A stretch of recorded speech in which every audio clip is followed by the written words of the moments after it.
ये जो retaining wall है ये ईंट से नहीं बनाई जाती है, बल्कि लोकल पत्थर जो होता है उससे बनाई जाती है, जिससे कि इसकी मजबूती भी बनी रहती है और साथ में इससे इसकी कॉस्ट भी बढ़ जाती है। ये आप देख सकते हैं कि रिटेनिंग वॉल ना डालने पे जो मकान की फाउंडेशन है वो किस तरह से कमज़ोर होती जाती है और फिर ज़मीन धीरे धीरे कटती जाती है।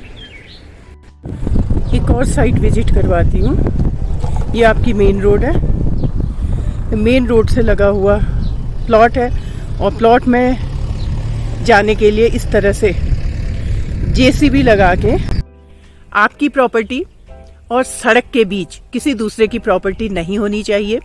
जैसे कि अभी मैं जिस जगह पर खड़ी हूँ ये एक प्रॉपर्टी है। इस प्रॉपर्टी को कनेक्ट करने वाली सड़क आपको सामने दिखाई दे रही है। देखिए भाई, यहाँ पर अगर रियल एस्टेट में अगर हम देखें तो अगर लैंड जैसे लेनी है आपको, जैसे ढलान वाली लैंड लेनी है तो उस पर तो ये मान के चलिए कि साइड डेवलपमेंट होना है। साइड डेवलपमेंट होने के बाद उसमें पुस्ता लगना है। Hi my dear all, I hope आप सभी अच्छे होंगे। आज की वीडियो थोड़ा लीक से हटकर है। इसमें कोई दो राय नहीं कि उत्तराखंड का भूमि कानून बाकी अन्य पर्वतीय राज्यों की तरह सख्त नहीं है। बावजूद इसके पर्वतीय राज्य में ज़मीन लेना और उस पर कंस्ट्रक्शन कराना इतना आसान भी नहीं है।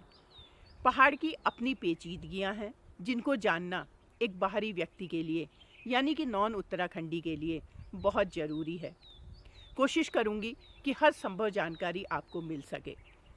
भूमि कानून, registration, circle rate, stamp duty के अलावा हम बात करेंगे कि ज़मीन लेने से पहले, ज़मीन लेते समय और ज़मीन लेने के बाद किन बातों का विशेष ध्यान रखा जाना चाहिए। अगर आप प्रॉपर्टी को वैकेशन होम के पर्पस से लेना चाह रहे हैं तो आप मुश्किल से 40-45 दिन ही वहाँ रुकेंगे।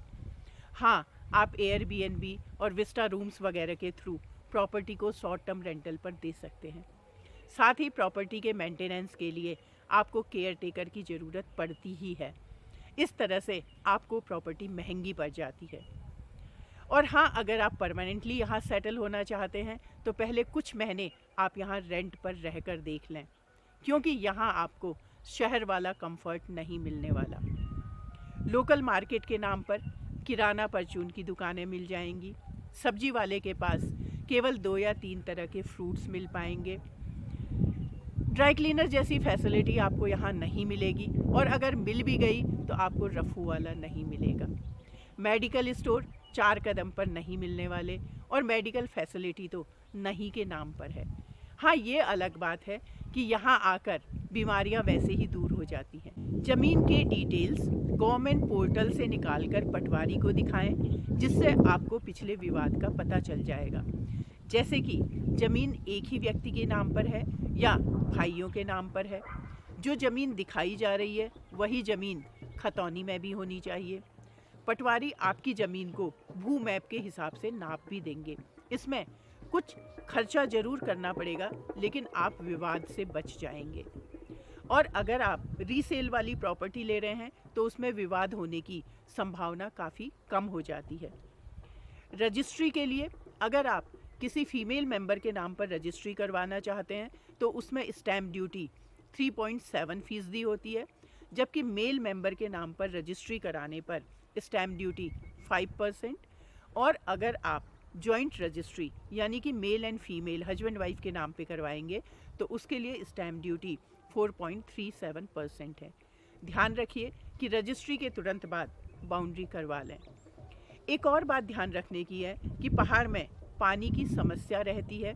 बोरिंग यहाँ अलाउड नहीं है, इसलिए कोशिश करें कि ज़मीन के कुछ दूरी पर प्राकृतिक स्रोत हो। लेटेस्ट अपडेट ये है कि उत्तराखंड कैबिनेट ने वर्चुअल रजिस्ट्री की व्यवस्था लागू करने की मंजूरी दे दी है। अब रजिस्ट्रार ऑफिस के चक्कर नहीं काटने पड़ेंगे। जमीन के खरीदार और विक्रेता अपने घर से ही वर्चुअल माध्यम से जुड़कर रजिस्ट्री कर पाएंगे, जिससे समय और पैसे दोनों की बचत होगी। तो चलिए पहले कुछ साइट्स विजिट कराने की कोशिश करती हूँ, ताकि आप अंदाजा लगा सकें कि किस किस तरह की सिचुएशंस हो सकती हैं। साथ ही आपकी मुलाकात होगी रियल एस्टेट एक्सपर्ट से। शंका समाधान के लिए आप उनसे संपर्क भी कर सकते हैं।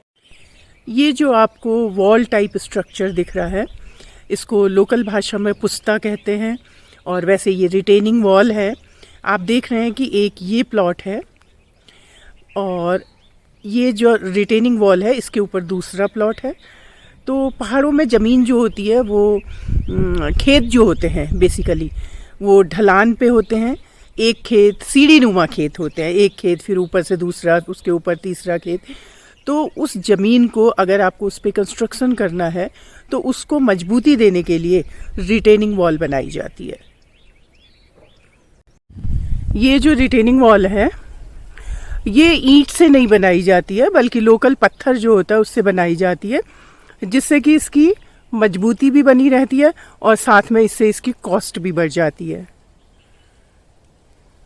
ये आप देख सकते हैं कि रिटेनिंग वॉल ना डालने पे जो मकान की फाउंडेशन है वो किस तरह से कमज़ोर होती जाती है और फिर ज़मीन धीरे धीरे कटती जाती है। ये देखिए, ये मेन रोड है और अगर आपका प्लॉट रोड से ऊपर है तो आपको अपनी लैंड तक 4 व्हीलर ले जाने के लिए खुद रास्ता बनाना पड़ेगा।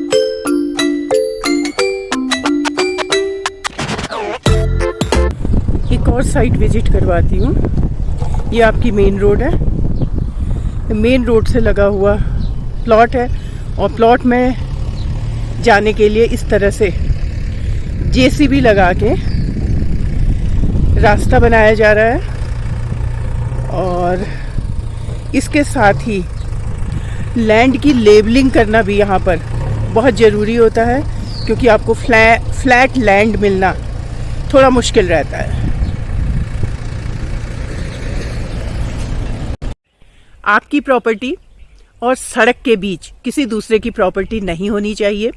जैसे कि अभी मैं जिस जगह पर खड़ी हूँ ये एक प्रॉपर्टी है, इस प्रॉपर्टी को कनेक्ट करने वाली सड़क आपको सामने दिखाई दे रही है, ये सड़क है इसको कनेक्ट करने वाली।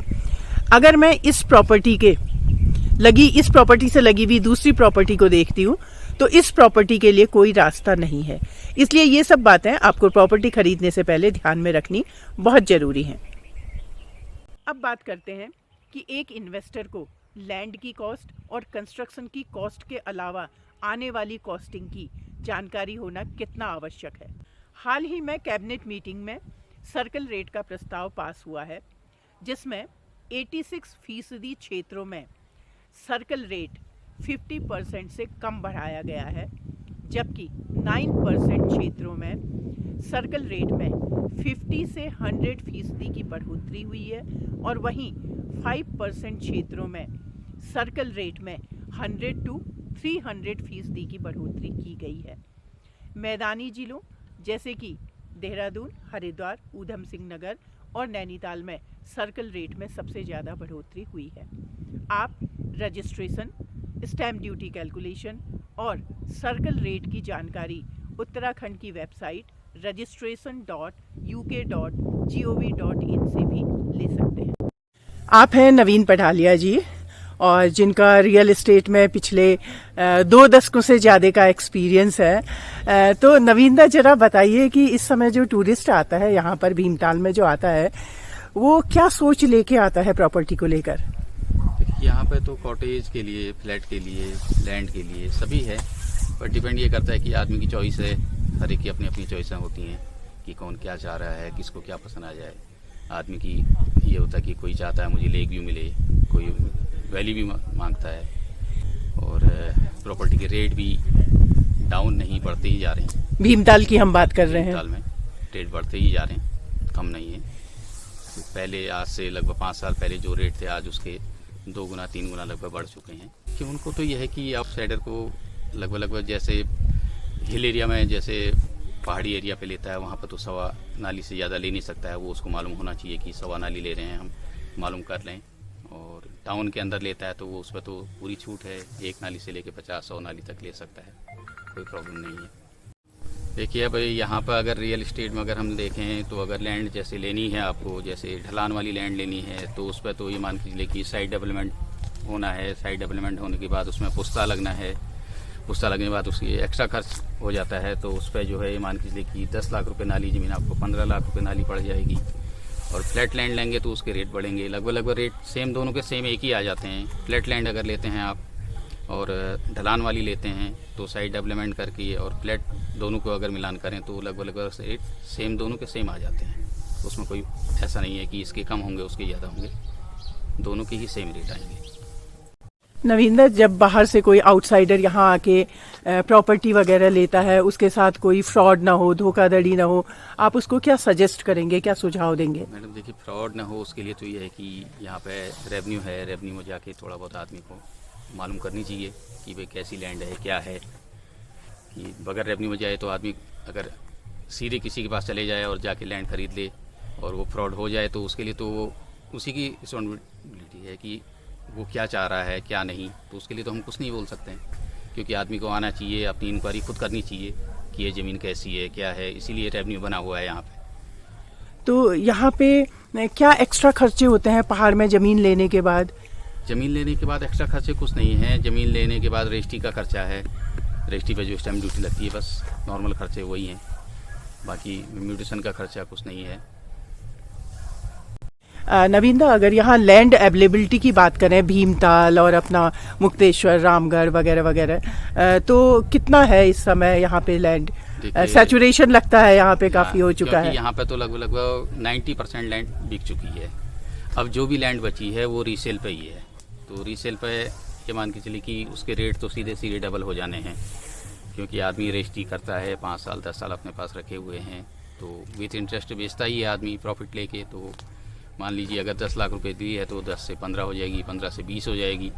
तो रेट बढ़ते ही जा रहे हैं, इसीलिए रेट बढ़ रहे हैं। और रीसेल पे ही लैंड बची हुई है अब जो भी है। उम्मीद है नया भू कानून, जिसकी प्रस्तावित रूपरेखा हाई पावर कमेटी के द्वारा सरकार को सौंपी जा चुकी है, जल्दी ही सरकार द्वारा इस पर विचार किया जाएगा। कैसा होगा नया भू कानून वाली वीडियो का लिंक आपको डिस्क्रिप्शन में मिल जाएगा। होप आपको वीडियो इन्फॉर्मेटिव लगी होगी। फिर मिलती हूँ एक नई सोच और नई खोज के साथ आपके अपने ही YouTube channel Manjusha an influencer में। जय देवभूमि, जय।